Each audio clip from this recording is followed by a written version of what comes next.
Good morning mga kamaster. Mag-iikot-ikot tayo rito sa ating gulayan. May papaya, may okra. Kaya lang maliliit pa yung bunga. May gabi.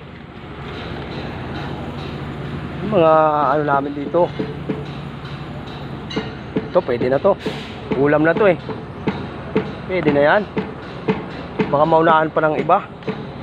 Okra lang. Yung mga tanim-tanim namin dito sa aming kalupaan. Maluwag tong kalupaan namin na to. Ayan o, yan. Tulad yan. Pwede na yan. Ulam ka mamaya. Pang ano ko yan? Pang sahog ko. Sa pinadala ng asawa ko na ano. Upo. Dito tayo sa kabila. Harvest ko na dun eh.